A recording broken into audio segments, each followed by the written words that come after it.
Do you ever feel like giving up? Do you ever think God's just not listening to you? Well, guess what? You're in some pretty good company. Stay tuned. Let's talk about it.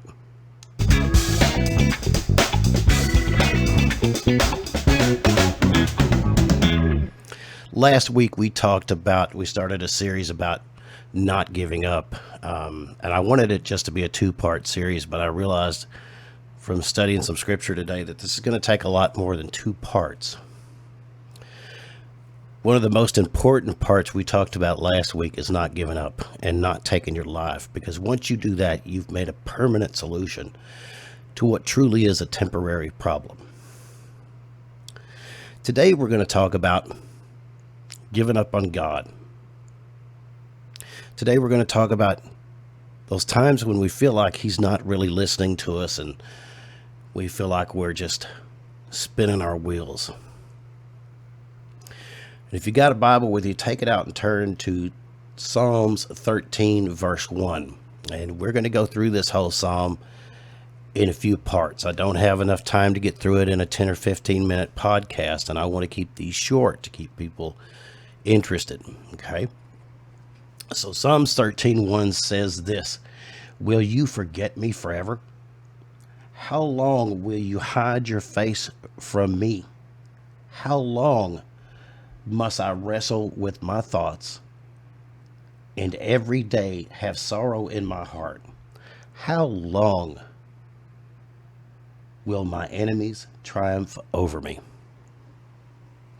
This is a psalmist. Some attribute this to David, and I think it's probably one of the ones that is written by King David. And even the scripture says he was a man after God's own heart. And even he had problems from time to time, wondering if God was really listening to him. And I got to be honest, I did too. I'll tell you a little story. A few years after my wife died, probably 4 or 5, I decided to give up. I walked away from God and pretty much renounced my faith. And I stepped off the worship team that I was playing on, which is something I've never done before. I've played on worship teams all over the place for 30, 35 years. But I walked away because I didn't feel like He was listening. I walked away because I feel like my enemies were triumphing over me. I walked away because I felt like it was all in vain. I felt like I was truly wasting my time. And one day I was talking to my daughter. I have one daughter that is not my biological daughter, but she might as well be.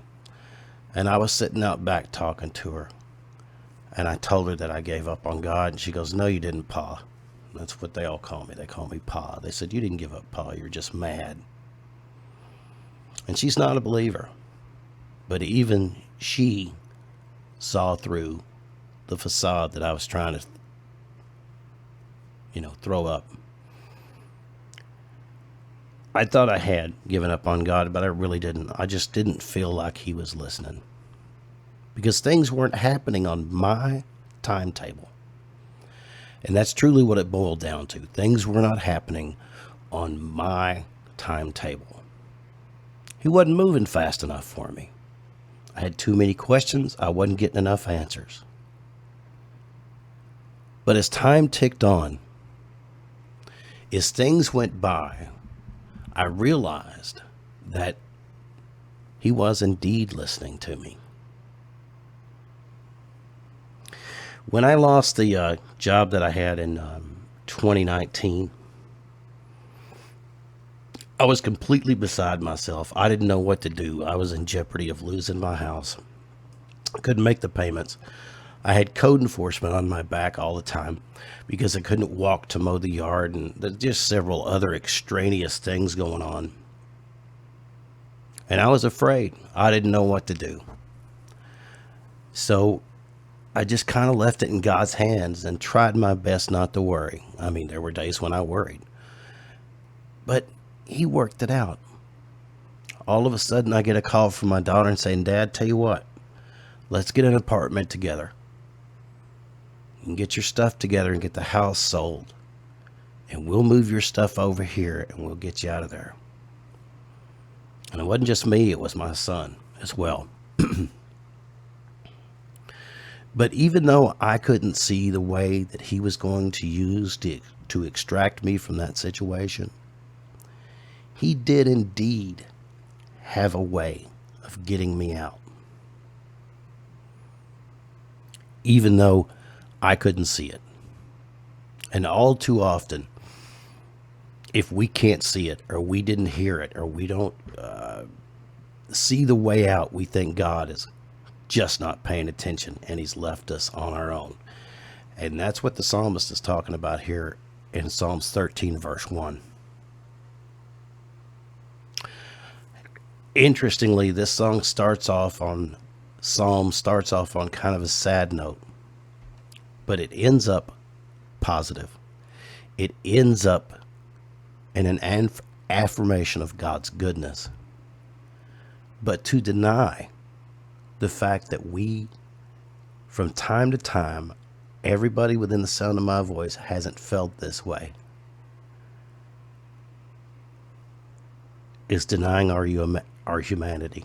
And God does not deny our humanity. He knows that we are but dust. So in part 2 of this multi-part podcast, the first thing I want to do is encourage you that if you feel this way, you're not the only one. Even Jeremiah said one time, "I wish that I had never been born." The people in the Bible were just like us. There's an old saying I see going around that said, God uses broken people because there are no other kind. Let me say that one more time. God uses broken people because there are no other kind. God's got a plan. God understands. And God will indeed answer, even if we can't hear him when we think we should. Chew on that. We're going to work our way through this psalm, and we're going to see where it takes us, people. So I hope this helps somebody out. I'll be back in a couple of days with part 3.